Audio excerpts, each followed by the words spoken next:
విశాలపురి రాజదర్బారు. మహారాజు వీరసింహుడు సింహాసనం మీద శూన్యంలోకి చూస్తూ కూర్చునున్నాడు. మహామంత్రి చంద్రశేఖరుడు పక్కనే నిలబడి రాజ్యలెక్కలు చదువుతున్నాడు. సేనాపతి రుద్రసింహుడు గర్వంగా నిలబడి ఉన్నాడు. మహారాజా, దయచేసి నేను చెప్పింది వినండి. మన ఉత్తర సరిహద్దుల్లో పన్నుల వసూలు చాలా కఠినంగా మారుతుందని పౌరులు బాధపడుతున్నారు. కొంత పన్ను మాఫీ చెయ్యాలని వారు కోరుకుంటున్నారు. ఏమన్నారు మంత్రివర్య? నాకేమీ వినిపించడం లేదు. కాస్త గట్టిగా చెప్పండి. ఉత్తర గ్రామాల రైతులు పన్ను కట్టలేక అల్లాడిపోతున్నారు మహాప్రభో. ఓహో, ఉత్తర గ్రామాల పౌరులు పండుగలు ఘనంగా చేసుకుంటున్నారా? సంతోషం సంతోషం. వాళ్ళను అలాగే ఆనందంగా ఉండమనండి. మన రాజ్యంలో అందరూ సంతోషంగా ఉన్నారన్నమాట. అయ్యో భగవంతుడా, మహారాజు గారి వినికిడి శక్తి రోజురోజుకు దారుణంగా తయారవుతుంది. ఏది చెబితే ఏమి వింటారో అర్థం కావటం లేదు. ఈ ముసలి మంత్రి ఎంత గట్టిగా అరిచినా ఈ చెవటి రాజుకు వినిపించదు.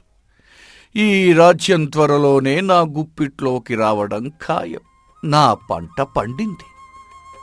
ఏమిటి రుద్రసింహ, నువ్వేదైనా అన్నావా? నాకేమీ వినిపించలేదు. కాస్త బిగ్గరగా చెప్పు.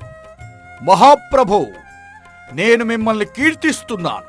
నా పాలనలో మన సైన్యం ఎంతో బలంగా ఉందని, మీ కీర్తి దశదిశలా వ్యాపిస్తోందని చెబుతున్నాను. మీరు ఆచంద్రతారార్కం వర్ధిల్లాలి మహారాజా. అద్భుతం రుద్రసింహ, నీలాంటి గొప్ప సైన్యాధ్యక్షుడు ఉండడం నా అదృష్టం. నీ రాజభక్తికి నాకు చాలా ఆనందంగా ఉంది. మహారాజా, ఆయన చెబుతున్నది అబద్ధం. సైన్యం బలం కంటే ఆయన స్వంత ఖజానా బలం పెరుగుతోందని నా అనుమానం. దయచేసి నా మాట వినండి. ఏమన్నావు మంత్రివర్య? రుద్రసింహుడికి బహుమతి ఇవ్వమంటున్నావా? తప్పకుండా, రేపు ఇద్దాం. ఇక సభ ముగిసింది. మహారాజు సింహాసనం దిగి వెళ్లిపోయాడు. చంద్రశేఖరుడు నిస్సహాయంగా ఉండిపోతాడు. రుద్రసింహుడు గర్వంగా నవ్వుకుంటాడు. మరుసటి రోజు ఉదయం దర్బారులో అందరూ ఉన్నారు. రామయ్య అనే ఒక పేద రైతు కన్నీరు మున్నీరుగా ఏడుస్తూ సభలోకి వస్తాడు. మహాప్రభు, నాకు న్యాయం కావాలి. మీ పాదాలకు మొక్కుతాను. నన్ను కరుణించండి. ఎవరోయ్ నువ్వు? ఎందుకలా కన్నీళ్లు పెట్టుకుంటున్నావు? దగ్గరికి వచ్చి బిగ్గరగా మాట్లాడు. నాకు కాస్త చెవుడు ఉన్న విషయం నీకు తెలుసు కదా. మహాప్రభు, నా పేరు రామయ్య. నేను ఒక పేద రైతును. నిన్న రాత్రి మన సైనికులు నా ఇంటికి వచ్చి పన్ను కట్టలేదని నాకున్న ఒకే ఒక్క ఆవును, నేను దాచుకున్న 10 బస్తాల ధాన్యాన్ని బలవంతంగా లాక్కెళ్లారు. నా పిల్లలు ఆకలితో అల్లాడుతున్నారు మహాప్రభు. దయచేసి నా ఆవును నాకు ఇప్పించండి. మహారాజా, ఈ పౌరుడు ఎంత గొప్పవాడో విన్నారా? నేనేమీ వినలేదు రుద్రసింహ. వాడు ఏడుస్తున్నాడు ఎందుకు? ఏమిటా సంగతి? వాడు ఆనంద బాష్పాలు రాలుస్తున్నాడు మహాప్రభు. వాడు స్వచ్ఛందంగా తన ఇంట్లో పండిన 10 బస్తాల ధాన్యాన్ని, తనకున్న ఏకైక ఆవును మన రాజ ఖజానాకు కానుకగా ఇచ్చాడట. మీ మీద ఉన్న భక్తితో వాడు తన సర్వస్వం సమర్పించుకున్నాడు. అబద్ధం మహారాజా. సేనాపతి పచ్చి అబద్ధం ఆడుతున్నాడు. ఆ పేదవాడు తన ఆవును లాక్కున్నారని ఆవేదనతో ఏడుస్తున్నాడు. మీరు రుద్రసింహుడు చెప్పేది నమ్మకండి. వాడు భక్తితో సమర్పించుకుంటే మనం ఎందుకు కాదనాలి మంత్రి? రుద్రసింహ, వాడి కానుకలను మన ఖజానాలో జమ చెయ్యండి. రామయ్య, నీ భక్తికి నాకు చాలా సంతోషంగా ఉంది. నువ్విక వెళ్ళవచ్చు. మహాప్రభు, అదేమిటి అలా అంటున్నారు? నేను కానుకగా ఇవ్వలేదు. వాళ్ళు నన్ను బెదిరించి బలవంతంగా లాక్కున్నారు.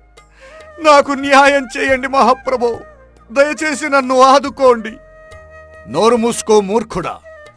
ఇంకా ఒక్క మాట మాట్లాడినా నిన్ను కారాగారంలో బంధిస్తాను. రాజుగారికి వినపడదు. నువ్వు అరిచి లాభం లేదు. రాజువైపు తిరిగి పెద్ద గొంతుతో, మహారాజా, వాడు ఆనందంతో మాటలు రాక వెళ్ళిపోతున్నాడు. రామయ్య కన్నీళ్లతో తల వంచుకుని అక్కడ్నుంచి వెళ్ళిపోతాడు.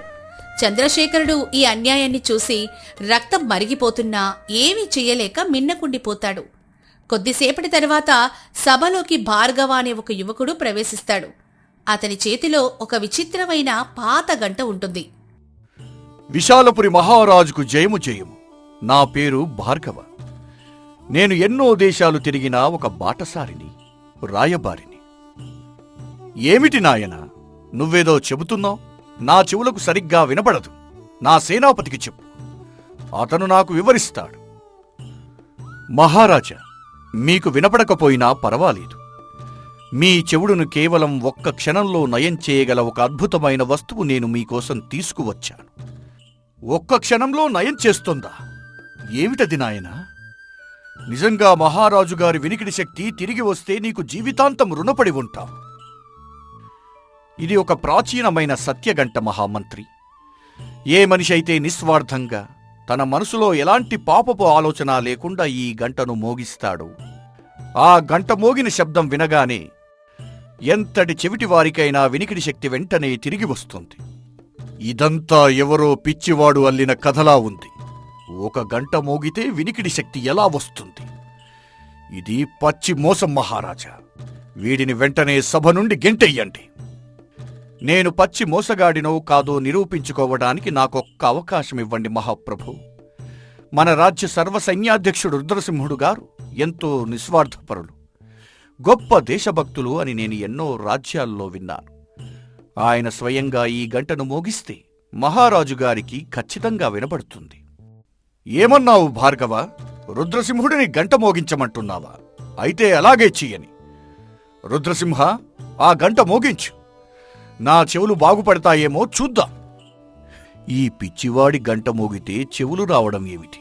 ఇదంతా వట్టి భ్రమ. నేను మోగిస్తాను. ఎలాగూ వాడికి వినపడదు. అప్పుడు ఈ భార్గవుడిని అవమానించి గెంటెయ్యవచ్చు. అలాగే మహాప్రభు, మీకోసం నేను ఆ గంటను మోగిస్తాను. ఆ రోజు రాత్రి మహారాజు అంతరంగిక మందిరంలో వీరసింహుడు, మంత్రి చంద్రశేఖరుడు, యువకుడు భార్గవ మాత్రమే రహస్యంగా సమావేశమవుతారు. మహారాజా, ఈ అర్ధరాత్రి వేళ నన్ను, ఈ బాటసారి భార్గవను ఇక్కడికి ఎందుకు పిలిపించారు? మిమ్మల్ని పిలిపించింది ఒక రహస్యం చెప్పడానికి మంత్రివర్య. నాకెలాంటి వినికిడి లోపం లేదు. నా చెవులు ఎంతో అద్భుతంగా పనిచేస్తాయి. మహాప్రభో, ఏమిటి మీరు చెబుతున్నది? మీకు వినబడుతోందా? మరి ఇన్ని రోజులుగా ఎందుకిలా చెవిటివాడిలా ప్రవర్తించారు? పౌరులు పడుతున్న కష్టాలు చూస్తూ ఎలా ఊరుకున్నారు? నా చెవులకు మాత్రమే కాదు, ఈ రాజ్యపు కళ్లకు కూడా గంతలు పడ్డాయని నాకు కొన్ని నెలల క్రితమే అనుమానం వచ్చింది మహామంత్రి. నా అధికారుల్లో ఎవరో ఒకరు ప్రజలను పీడిస్తున్నారని నాకు తెలిసింది.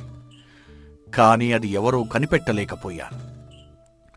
ఎవరైనా అడిగితే అబద్ధాలు చెబుతారని, నాకేమీ వినబడడం లేదని నేను ఒక నాటకం మొదలుపెట్టాను. ఎంత సాహసం మహాప్రభు! మీ మీద ఎంత అపవాదు వేసుకున్నారు. అపవాదు వచ్చినా పర్వాలేదు.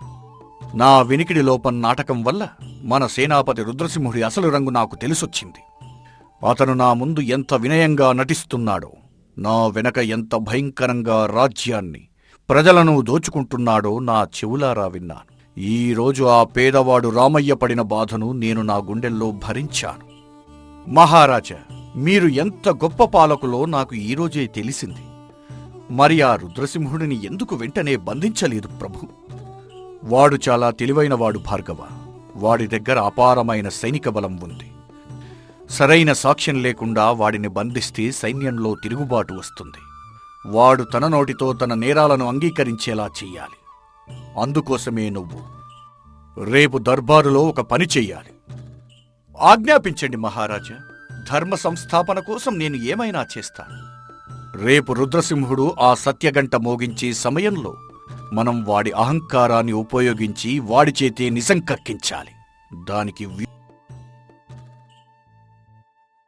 మరుసటి రోజు దర్బారు సభ అంతా కిక్కిరిసిపోయుంటుంది. రామయ్యను కూడా భార్గవ ప్రత్యేకంగా సభకు తీసుకొస్తాడు. సింహాసనం ముందు భార్గవ ఆ సత్యగంటను ఉంచుతాడు. మహారాజా, సమయం ఆసన్నమయ్యింది. మన సర్వసైన్యాధ్యక్షుడు గారు ఈ గంటను మోగించగానే మీ చెవుడు శాశ్వతంగా మాయమైపోతుంది. ఏరా భార్గవ, ఒకవేళ ఆ గంట మోగించిన తర్వాత కూడా రాజుగారికి వినపడకపోతే నిన్ను తలకిందులుగా వేలాడదీసి కారాగారంలో బంధిస్తాను. అందుకు సిద్ధమేనా? నేను 100% సిద్ధం సేనాపతి గారు. కానీ నాదొక చిన్న విన్నపం. ఈ గంట మోగించే ముందు మోగిస్తున్న వ్యక్తి తన మనసులోని మాటను బిగ్గరగా అరిచి చెప్పాలి. అప్పుడే ఈ గంటకు ప్రాణం వస్తుంది. మీరు రాజుగారి పట్ల మీకు ఉన్న అభిప్రాయాన్ని ఏమాత్రం భయం లేకుండా గట్టిగా చెప్పండి. ఆయనకి ఎలాగూ వినపడదు కదా. వీడొక పరమ మూర్ఖుడు. రాజుకు ఎలాగూ వినపడదు. నేను ఏమన్నా ఎవరికీ పట్టింపు లేదు. ఈరోజు నా మనసులోని మాట గట్టిగా చెప్పి నా కసి తీర్చుకుంటాను. సరే భార్గవ, అలాగే చెబుతాను, విను. రుద్రసింహుడు సభ మధ్యలో నిలబడి గంట తాడు పట్టుకుని గట్టిగా అరుస్తాడు. ఈ విశాలపురి మహారాజు వీరసింహుడు ఒక పనికి మాలిన చెవిటివాడు. వీడికి పాలించడం చేత కాదు. ఇన్నాళ్ళు ఈ రాజ్యాన్ని నా గుప్పిట్లో పెట్టుకుని ఆడింది నేనే. ఆ పేదవాడు రామయ్య ఆవును లాక్కున్నది కూడా నేనే. తూర్పు గ్రామం పన్నులు దోచుకున్నది నేనే. ఈ గుడ్డి సభకు, ఈ చెవిటి రాజుకు ఆ నిజం తెలుసుకునే సత్తా లేదు. నేను త్వరలోనే ఈ సింహాసనాన్ని ఆక్రమించడం ఖాయం. ఆ మాటలు విని సభలో ఉన్న రామయ్య, ఇతర అధికారులు దిగ్భ్రాంతితో వణికిపోతారు. రుద్రసింహుడు గట్టిగా నవ్వుతూ ఆ సత్యగంటను మోగిస్తాడు. గంట మోత సభ అంతా ప్రతిధ్వనిస్తుంది. మోగించాను కదరా భార్గవ. ఏది, మీ రాజుగారికి చెవులు వచ్చాయా? వినబడుతోందా? నా మనసులో మాటను విన్నారా? గంట మోత ఆగిన తర్వాత సభలో తీవ్రమైన నిశ్శబ్దం ఆవరించింది. మహారాజు వీరసింహుడు, విన్నాను రుద్రసింహ, చాలా స్పష్టంగా విన్నాను. ఆ మాటలు రాజుగారి నోటి నుంచి స్పష్టంగా వచ్చేసరికి రుద్రసింహుడు ఒక్కసారిగా నిర్ఘాంతపోయి, మహారాజా, మీకు వినబడుతోందా? అవును రుద్రసింహ, ఇన్ని రోజులుగా నా చెవులకు గంతలు కట్టి నువ్వు ఆడిన నాటకమంతా నేను వింటూనే ఉన్నాను. నిన్ను పట్టుకోవడానికి సరైన సాక్ష్యం లేక నేను నా వినికిడిని త్యాగం చేసినట్లు నటించాను. ఈరోజు నీ అహంకారమే నీ నోటితో నీ నేరాలను సభ ముందు అంగీకరించేలా చేసింది. విన్నారు కదా పౌరులారా, మన సేనాపతి అసలు రంగు బయటపడింది. అతనే అసలైన దోపిడీదారుడు. నన్ను క్షమించండి మహాప్రభో. అత్యాశ నన్ను అంధుణ్ణి చేసింది. నేను తప్పు చేశాను. అత్యాశకు క్షమాపణ ఉండదు రుద్రసింహ. రామయ్య లాంటి పేదవారి కన్నీళ్లు ఈ సింహాసనాన్ని తాకకుండా నువ్వు ఇనుపగోడలు కట్టావు. నిన్ను క్షమిస్తే ధర్మానికి అర్థం ఉండదు. నీ నుండి సర్వసైన్యాధ్యక్ష పదవిని తక్షణమే లాక్కుంటున్నాను. నిన్ను పదవి నుంచి తొలగిస్తున్నాను. నీ ఆస్తులన్నీ జప్తు చేసి కారాగారంలో బంధిస్తున్నాను. ఇది నా అంతిమ తీర్పు. మహాప్రభో, నన్ను కరుణించండి. బటలు అతన్ని పట్టుకొని లాక్కెళతారు. రామయ్య, దయచేసి ముందుకురా. నీకు జరిగిన అన్యాయానికి రాజుగా నేను క్షమాపణ కోరుతున్నాను. రుద్రసింహుడు దోచుకున్న నీ ఆవును, 10 బస్తాల ధాన్యాన్ని నీకు వెంటనే వెనక్కి ఇప్పిస్తున్నాను. దానికి తోడుగా రాజఖజానా నుండి నీకు 100 వెండి నాణాలు పరిహారంగా ఇస్తున్నాను.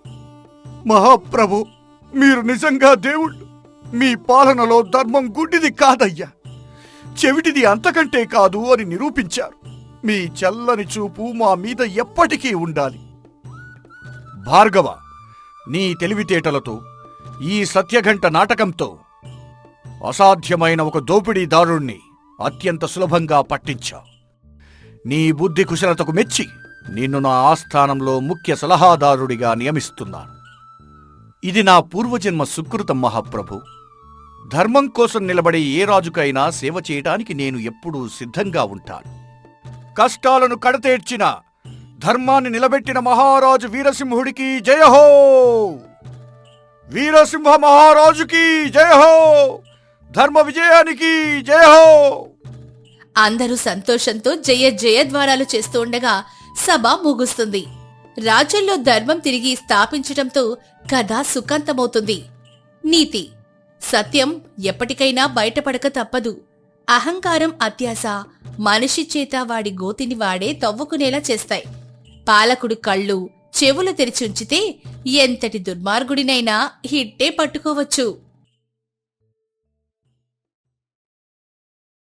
అనగనగా విశాలపురి అనే మహా సామ్రాజ్యం. ఆ రాజ్యాన్ని అనంతవర్మ అనే మహారాజు పరిపాలిస్తూ ఉండేవాడు. పరాక్రమవంతుడైన ఆ రాజుకు తన కీర్తి ప్రతిష్టలు ఈ సృష్టి ఉన్నంతకాలం నిలిచిపోవాలనే కోరిక బలంగా ఉండేది.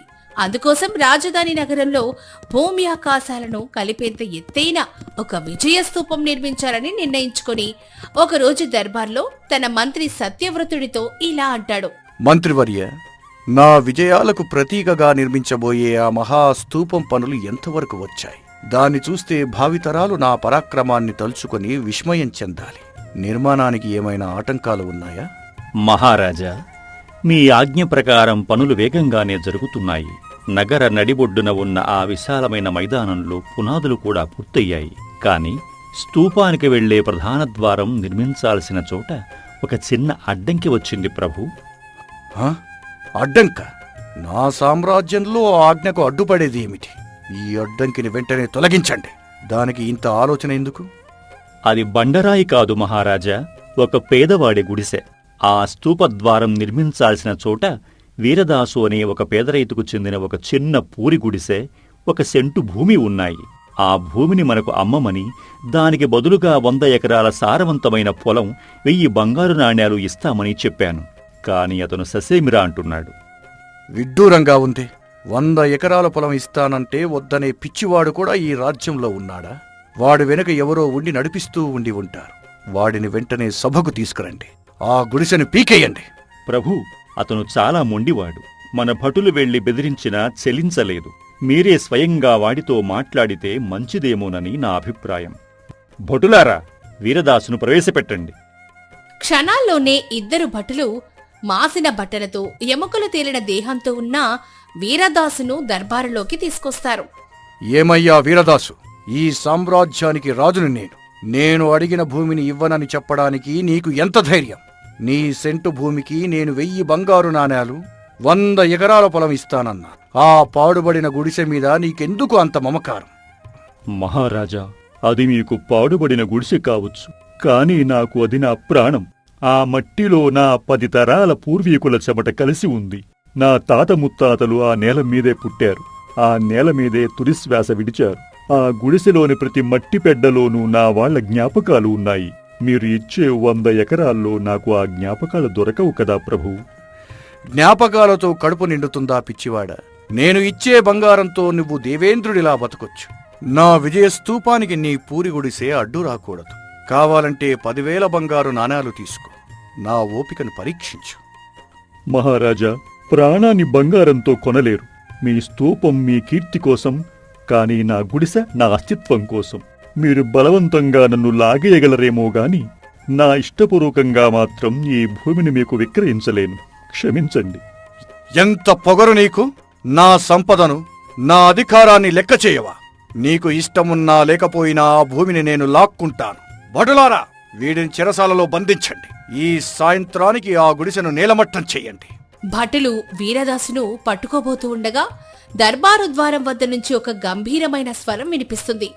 అందరూ అటువైపు ఆశ్చర్యంగా చూస్తారు. పొడవాటి గడ్డం, ముఖాన ఎనలేని తేజస్సుతో ఉన్న జ్ఞానానంద స్వామి అనే ఒక మహారుషి సభలోకి అడుగు పెడతాడు. ఆగు అనంతవర్మ, అధికారం ఉంది కదా అని అహంకారంతో ఒక పేదవాడి కన్నీటి మీద నీ విజయస్తూపాన్ని నిర్మిస్తావా? అది విజయస్తూపం కాదు, నీ పతనానికి నాంది పలికే పాపపు స్తూపం అవుతుంది. దయచేయండి స్వామి, మీరెవరో నాకు తెలియదు. కానీ ఒక రాజుగా రాజధానిని అభివృద్ధి చేయటం నా బాధ్యత కాదా? వీడి చిన్న గుడిసె కోసం ఒక మహా నిర్మాణాన్ని నేను ఎందుకు ఆపాలి? వీడికి నేను అడిగినంత బంగారం ఇస్తానన్నాను కదా. నాలో లోపం ఎక్కడుంది? లోపం నీలో లేదు అనంతవర్మ, నీ ఆలోచనలో ఉంది. ప్రతి వస్తువుకు నువ్వు బంగారంతో వెలకట్టగలనని భ్రమపడుతున్నావు. పేదవాడి భావోద్వేగాలను కొనగలిగే శక్తి నీ ఖజానాలో ఉన్న ఏ బంగారు నాణ్యానికి లేదు. నీ సంపద మీద నీకు అంత గర్వంగా ఉంటే నేను నీకో చిన్న పరీక్ష పెడతాను. ఆ పరీక్షలో గెలిస్తే వీరదాసు తన చేతులతో స్వయంగా ఆ భూమిని నీకు దారదత్తం చేస్తాడు. ఓడిపోతే నువ్వు ఆ భూమి జోలికి వెళ్ళకూడదు. సమ్మతమేనా? స్వామి, నా ప్రాణం పోయినా నా నేలను ఇవ్వను. శాంతించు వీరదాసు, నా మాట మీద నమ్మకం ఉంచు. ఈ పరీక్షలో రాజు గెలవడం అసాధ్యం. సరే స్వామి, ఏమిటా పరీక్ష? నా సంపదతో సాధించలేనిది ఏదైనా ఉంటే ఇప్పుడే తేలిపోవాలి. చెప్పండి. ఇటు చూడు మహారాజా, ఇది ధర్మత్రాసు. దీనికి ఒకవైపు వీరదాసుకు చెందిన ఆ భూమి దస్తావేజును ఉంచుతాను, రెండవ వైపు నువ్వు నీ ఖజానాలో నుండి ధర్మంగా సంపాదించిన ఒకే ఒక్క కాసును ఉంచాలి. ఆ ఒక్క నాణెం ఈ భూమిపత్రం కంటే బరువుగా ఉంటే నువ్వు గెలిచినట్లే. స్వామి, నాతో పరిహాసం ఆడుతున్నారా? ఒక కాగితం ముక్క బరువు ముందు ఒక బంగారు నాణెం బరువు ఎంత? నా ఖజానాలో లక్షల కొద్ది బంగారు నాణాలు ఉన్నాయి. అందులో నుంచి ఒక్క పెద్ద నాణాన్ని తెచ్చి పెడతాను. నేను గెలిచినట్లే కదా. నేను అడిగింది కేవలం బంగారు నాణెం కాదు మహారాజా. అది ఖచ్చితంగా ధర్మకాసు అయి ఉండాలి. అంటే ఎవరినీ కష్టపెట్టకుండా, ఎవరినీ దోచుకోకుండా, ఎవరి కన్నీటికి కారణం కాకుండా సంపాదించిన నాణెం అయి ఉండాలి. తీసుకురా నీ ఖజానాలోంచి అలాంటి నాణ్యాన్ని. అదెంత పని? వెంటనే వెళ్ళి మన ఖజానాలో ఉన్న అత్యంత బరువైన స్వచ్ఛమైన బంగారు నాణాన్ని తీసుకురా. రాజముద్ర ఉన్న ఒక పెద్ద బంగారు నాణాన్ని తీసుకొస్తాడు. స్వామి త్రాసులోని ఒక పల్లెంలో వీరాదాసు భూమి పత్రాన్ని ఉంచుతాడు. మహారాజు ఎంతో గర్వంగా ఆ బంగారు నాణాన్ని త్రాసులోని రెండవ పల్లెంలో వేస్తాడు. కాని అందరినీ ఆశ్చర్యపరుస్తూ ఆ భూమి పత్రం ఉన్న వైపే త్రాసు కిందకి వంగిపోతుంది. బంగారు నాణెం ఉన్న పల్లెం గాలిలోకి లేచిపోతుంది. ఆ బంగారు నాణానికి అసలు బరువేలేనట్లుగా త్రాసు ప్రవర్తిస్తుంది. ఇదేమి మాయస్వామి? ఒక కాగితం కంటే 10 తులాల బంగారు నాణెం తేలికగా ఉండడమేమిటి? ఈ త్రాసులో ఏదో లోపం ఉంది. త్రాసులో లోపం లేదు మహారాజా. నీ నాణెంలోనే లోపం ఉంది. ఆ నాణెం ఎక్కడిది?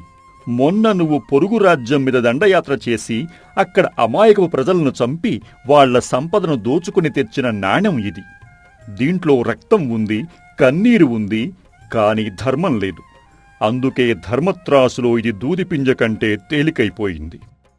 అయితే పన్నుల ద్వారా వసూలు చేసిన ధనాన్ని తెస్తాను. వర్తకుల దగ్గర నుండి వసూలు చేసిన నాణ్యాన్ని తీసుకురా. కోశాధికారి ఇంకో నాణాన్ని తెస్తాడు. రాజు దాన్ని త్రాసులో వేస్తాడు. మళ్ళీ అదే పరిస్థితి. కాగితం ఉన్న వైపే త్రాసు మొగ్గు చూపుతుంది. ఇది కూడా ధర్మకాసు కాదు మహారాజా. వర్తకుల మీద నువ్వు మోపిన పన్నుల భారం వల్ల వాళ్లు సామాన్య ప్రజలకు వస్తువులను అధిక ధరకు అమ్మి లాభాలు గడించారు. ఈ నాణెంలో పేదవాడి ఆకలి కేకలు ఉన్నాయి. ఇది కూడా పనికిరాదు. మహారాజుకి చెమటలు పడతాయి. తన ఖజానాలోని రకరకాల నాణాలు తెప్పిస్తాడు. సామంతులిచ్చిన కప్పం, భూస్వాముల నుంచి తీసుకొచ్చిన పన్ను, వడ్డీ వ్యాపారుల నుంచి వచ్చిన ధనం, ఇలా ఏది కూడా త్రాసులో వేసినా ఆ కాగితం బరువును తూగలేకపోతాయి. స్వామి, నా ఖజానాలో ఉన్న ఏ ఒక్క నాణెంలోనూ ధర్మం లేదా? ఒక మహారాజుగా నా సంపద అంతా అధర్మమైనదేనా? నా జీవితమంతా వ్యర్థమేనా?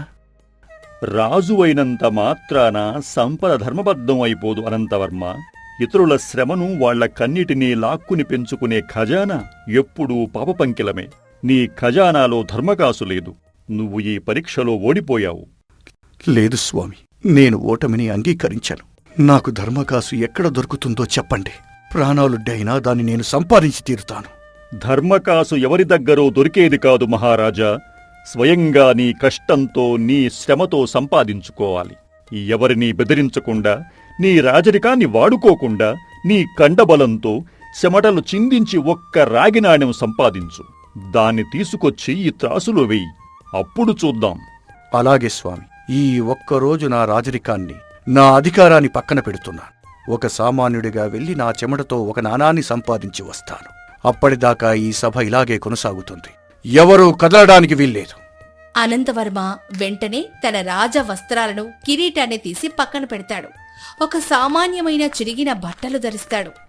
ఏ ఆయుధం లేకుండా, ఏ సేవకుడు లేకుండా ఒంటరిగా నగర వీధుల్లోకి నడుచుకుంటూ వెళ్ళిపోతాడు. పగటిపూట ఎండ మండిపోతోంది. అనంతవర్మకు శారీరక శ్రమ చేసి అలవాటు లేదు. ఒక వ్యాపారి దగ్గరికెళ్లి పనడుగుతాడు. కాని అతను చీదరించుకుంటాడు. మధ్యాహ్నం వరకు ఎండలో తిరిగి తిరిగి అలసిపోతాడు. చివరికి ఒక కమ్మరి, అదే ఇనుము కొట్టేవాడు వాకిట్లో ఆగి దాహంతో అల్లాడుతూ నీళ్లడుగుతాడు. ఏమయ్యా, చూడబోతే దృఢంగా ఉన్నావు. ఏ పని చేయకుండా నీళ్లడుగుతున్నావో? నా కొలిమి దగ్గర నిలబడి ఇనుమును సుత్తితో కొట్టే పని చేస్తావా? సాయంత్రం దాకా పనిచేస్తే ఒక రాగి కాసు, అన్నం పెడతాను. వస్తావా? సరేనయ్యా, నేను చేస్తాను. అనంతవర్మ బరువైన సుత్తిని ఎత్తి కాలుతున్న ఇనుము మీద కొట్టడం మొదలు పెడతాడు. అప్పటి వరకు పట్టుపరుపుల మీద, చల్లని గాలిలో పెరిగిన మహారాజుకు ఆ వేడి ఆ కష్టం నరకల్లా అనిపిస్తాయి. చాలా కష్టపడ్డావు బాయ్. ఇదిగో నీ కూలే, ఓ రాగి కాసు. వెళ్ళి అన్నం తిని పడుకో. ఆ రాగి కాసుని చేతిలోకి తీసుకోగానే అనంతవర్మ కళ్లల్లో నీళ్లు తిరుగుతాయి. ఆ ఒక్క చిన్న రాగి నాణం వెనుక ఎంత కష్టం ఉందో, ఎంత చెమట ఉందో అతడికి మొదటిసారి అర్థమవుతుంది. ఆ చిన్న కాసు కోసం సామాన్యులు పడే బాధను స్వయంగా అనుభవిస్తాడు.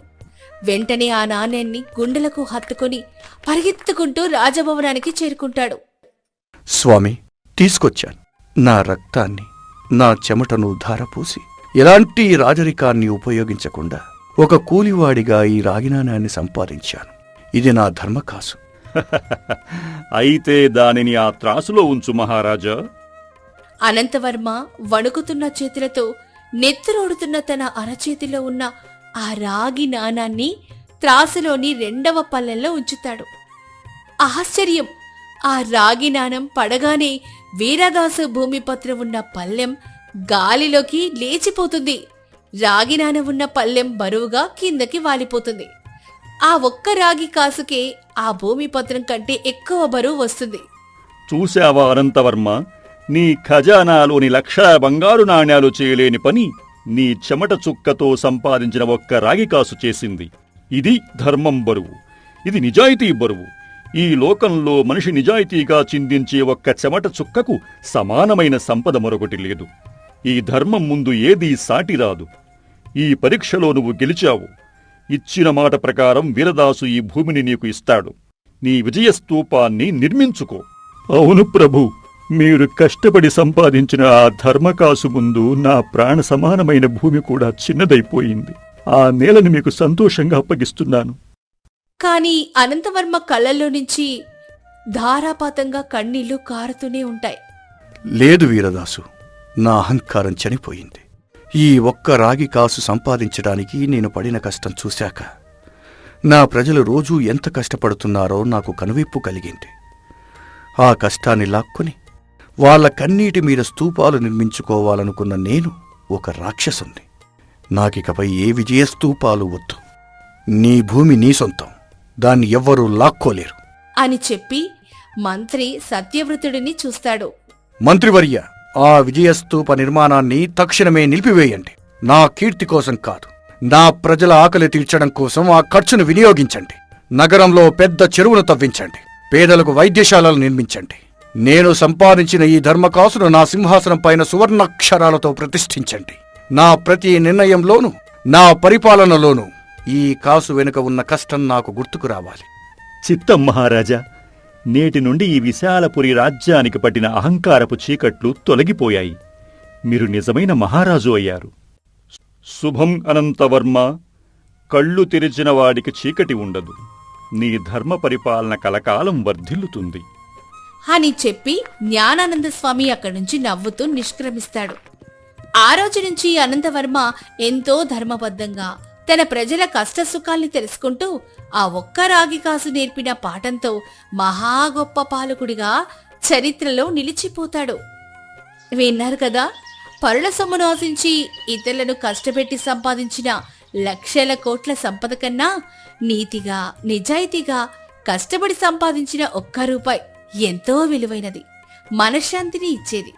అధికారం, సంపద ఎప్పుడూ శాశ్వతం కాదు, కాని ధర్మం, మన శ్రమ ఎప్పటికీ మన వెంటే ఉంటాయని ఈ కథ మనకి బోధిస్తోంది. ఈ కథ మీకు నచ్చితే మీ మిత్రులతో షేర్ చేయండి. ఇలాంటి మరెన్నో ఆలోచింపజేసే జీవిత సత్యాల కథల కోసం మా ఛానల్ని మర్చిపోకుండా సబ్స్క్రైబ్ చేసుకోండి. ధన్యవాదాలు.